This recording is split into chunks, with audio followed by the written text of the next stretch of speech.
Hi everyone, and welcome to the keynote address. Thank you very much, Steve and Wholesale Investor, for inviting me once again to be part of one of your fabulous events. I really appreciate it. Today I thought it'd be a really great idea to delve into some of the trends that we're seeing out there, and specifically what I'm going to talk about today is the new 60/40. So of course, for those of you in the audience, we are doing this pitch with a lot of Australians in the audience. Of course, we're all familiar with the old 60/40, which of course is 60% stocks, 40% bonds, our portfolio strategy. It's our informed opinion that we think this is going away. And before I go into why we think that, let me give you a bit of background on myself. I've had a number of different careers. I've been lucky enough to work in several different industries. There's super fun stuff in space, in cybersecurity, and now in venture capital. In this most recent life, I've been working with Hatcher, and we've done about 339 investments to date. We're a top 20 data-driven VC on a global basis. We're the only non-European, non-US VC on that list. And one of the reasons that we've been awarded or honored with that is that we've created a lot of tech that we use as part of our selection process, but also our portfolio management process. And we work closely with folks like Wholesale Investor to pull their deals into our system, let our investors see that, and vice versa. So it's a very nice symbiotic relationship that we have with WI. So let's look at briefly at the current sort of idea behind portfolios for the last, I think you could basically say 100 years, because really most of the data goes back into the 1920s when it's quoted. In fact, you can see on the right-hand side here that the reason that a 60% stock, 40% bond portfolio has been recommended is that it's returned basically 10% a year for all of that time. Best year, interestingly, was 1933, 2 years after the worst year, which was 1931. And I think those of us that were very recently looking on at the 2007 to 2009 sort of period or recognize something in that. In 2011, we had our biggest crop of unicorns that we'd had in a long, long time, 4 years after one of the worst financial periods in history. So yeah, these things there is a history there of very bad cycles being rather quickly replaced with very good ones. But in any case, that's beyond the scope of what we're talking about today. All I wanted to make the point is that we've been doing 60/40 for 100 years, and no one's really questioned that until now. And what we're seeing is that there's a new 60/40 that's coming, and the 60 is now your old 60/40. It's stocks and bonds. That's 60%, if that even. And the new 40% is PE, venture, and crypto. And we're going to delve into some of the reasons for that. But this is something that it's not just conjecture for us. This is something you're going to hear whenever you attend a wealth management event or whenever you hear an economist speaking. They're talking about a really significant change in how people are allocating capital, and there's some good reasons for that. So yes, there's a new 60/40. Why is it happening? We're going to delve into this, and we're also going to delve into what does this mean for you as investors. So let's start with the youngest guys in the room, the millennials. So why are millennials adopting this change in strategy around their portfolio? The main reason for that is that they're motivated to get wealthy pretty quickly. And there's a couple of reasons there. They have really high personal debt relative to folks that are older. They tend to have 5.4x more credit card debt, 2.4x more auto loan debt, 1.7x more student loan debt. If you're a parent of a millennial, then you know that they spend twice as much as you do, and they tend to live a more extravagant lifestyle than we did when we were younger. So they're attracted by the new 60/40 split because they know that VC investments in crypto are probably going to get them a bigger hit or a bigger bang for their buck than traditional investments. They don't want to wait around for 10% on average a year. They want to go after those 20% average IRRs. It's a Cambridge Associates number, by the way, for VC and PE. And they also want to go after the crypto returns. And who hasn't sat next to someone on a Friday night and heard them say that I just made 10,000% in the last 2 years? It's frustrating, it's annoying, but it happens to all of us. And I'm not one of those people, by the way. I do have a little bit of crypto, but I'm not one of those guys who was smart enough to get in like 2012. I did try, but that's a story for another day. So that's the millennials. Let's look at why institutions are now taking a serious look at PE and venture in particular. And the model for this is typically called the Swensen effect after David Swensen, now unfortunately passed away. But when he took over as CIO at Yale, he transformed their allocation policy. Now, this is not dry reading, guys. This is fundamental and super interesting. He basically took a really sort of boring old approach and turned it on its head and started investing massively in private equity and venture, and ended up with 15.8% returns annualized over a period of many, many years, and just completely transformed how institutions view PE and venture. So instos used to basically maybe do 2 or 3% allocation, and they've completely transformed this based on what is now called the endowment model after David Swensen. And I was just at a UBS event a few months ago where their head of wealth recommended the endowment model and commented that they were seeing above 20% allocations to PE and venture in many of the family office portfolios. This is UBS, they're the world's largest wealth manager. When they're sharing numbers like that, I think they're reliable numbers, and they definitely show you that there's a trend going on. David Swensen deserves a lot of credit for this trend. So what else is driving this? There's a $10 trillion transfer going on. I mean, look, there's $145 trillion in assets that are sitting out there managed by asset managers. Some of those asset managers are you guys, the 600,000 self-managed super funds in Australia. It's estimated that a minimum of $10 trillion is going to pass between generations over the next 20 years. And there's some estimates out there that are crazy, much higher than that. I just chose 10 trillion because it's one of the lower estimates. But yeah, there's a lot of money that's going to go from grandpa to dad to the kids over the next few years. So where's that money going to go? It's not going to go down the throat of an old 60-40 portfolio. It's almost definitely going to go into VC, PE, and crypto. I was recently in Amsterdam. I met with the head of a large family office there, and he gave his 16-year-old $50,000 to invest. And I said, how did that go? And he said, well, in 6 months, he turned it into $500,000. I said, that's amazing. I said, crypto? And he said, yeah, crypto. So this is obviously the first choice of a 16-year-old. It was the first investment of my 14-year-old.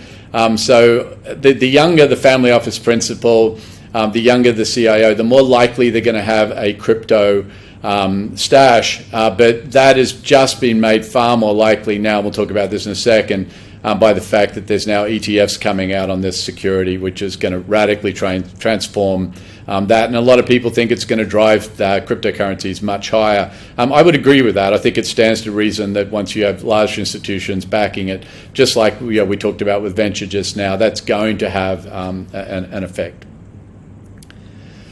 So what are the other game changers here? And what are the other reasons that people are doing this? Well, one of the other reasons people are doing this is the most amazing time to be investing in technology. And I'm not saying this is some venture capital guy that wants you to invest in my fund. I am actually saying it because of that, but I'm all saying it because this is a truly amazing time. I mean, if you see what's going on in biotech and life sciences now, and the kind of stuff they're coming out with, they're curing previously incurable forms of cancer. They're extending our lives in so many ways. It's crazy. They're curing things like diabetes, which affect up to 15% of the population in some areas. And they're extending our lives. In fact, I saw a presentation recently where one of the slides in the presentation made the point that in Japan, they sell more adult diapers than baby diapers, or adult nappies and baby nappies for Australians. And that's an interesting statistic, and that won't just be Japan. That's going to be Korea, China, Europe, pretty much the rest of the world. As your population ages and young people decide they don't really want to clean up after old people, that's not their chosen life vocation, we're going to require millions of robots, and Japan is already well ahead in this area. If you're ever in Tokyo and you can swing it, go by the University of Tokyo's innovation division, and you'll see some most amazing the things that they're building there in terms of robotics. We're going to need lots of robotics to do the dirty work. We're also going to need lots of robots that are powered by AI to just hold people's hands and provide companionship. And I know that sounds probably a bit weird now, but it's happening. And any kind of companionship is better than being lonely. AI does a fantastic job at helping people that are facing mental health problems. We just invested in a fantastic mental health app in Indonesia. In Indonesia, there's something like 6 psychologists for every 100,000 people. And so having an AI-powered mental health app is really game-changing in that environment. But look, of course, AI is going to transform music. It's going to write screenplays. It's going to transform everything out there in the environment. And the people that come up with the best versions of that, and we think we've invested in a few of those, are going to make a ton of money out of those apps and those technologies. Crypto, it's game-changing. I mean, it's a cross-border currency that has some very interesting characteristics that are similar in some respects to precious metals. It's a fascinating area. Some people love it, some people hate it. It doesn't matter. It's game-changing. I recently asked my 14-year-old if he was interested in going to Mars. He's like, why the hell would I want to go to Mars? And he makes a very interesting point. I mean, he has so much fun in the online world that we've created as an alternative to Earth already. So when you think about it, there's really sort of 3 places we can go to. We can go to Mars, we can go to Earth, we can actually go outside like we used to when we were kids, or we can go and inhabit this online world. And the online world is pretty darn amazing. I know there's a lot of people that say stuff about the online world and how much screen time that kids have, but honestly, if I was a kid now, I'd be like 24/7 online, just because some of the stuff you can do there is really remarkable. Now, we're all aware of the next stuff, but you have to mention it. Artificial general intelligence. We use a lot of AI at Hatcher. We've been using it for 5-6 years, and 3, 4, 5 years ago it was a bit of a joke, and now it's really amazing what the AI can do. It's phenomenal. And I predict within 3 or 4 years, the only business plans we will see will be business plans written with the assistance of AI. And then the trick is going to be to figure out how much of the founder is in the business plan versus how much of it was created on OpenAI. Climate, I've done a lot of work in climate and carbon. I was brought into that space by my cousin, who's based in Melbourne and runs a big climate and environmental focused fund there. So he's taught me a lot in that area. It's going to be a massive area for investment. Water is going to be a really big thing coming up. We just as co-sponsored a climate summit, or a climate cohort rather, with Brink, and we're just doing a water cohort with R3I Ventures at the moment. Esports, I just talked about online and how fabulous that is. Space, EVs, post-oil energy. Just take a minute and think about how things get transformed when we start running out of oil, and where that energy comes from and how much money can be made there. The same with decarbonized infrastructure. Some fantastic companies coming up. I just saw a great New Zealand company called Neocrete that's building, that's making concrete that uses 40 to 50% less carbon when it's making it, and it's much stronger, it lasts much longer. They're going to make a ton of money as all of the bridges, all of the roads, all of the runways in the world come up for replacement, which is coming up in the next 10 to 30 years. So there's a ton of money to be made in each of these spaces, and of course many more. So why do we do the new 60-40? The reason that all of us invest is because we want to get wealthy or wealthier.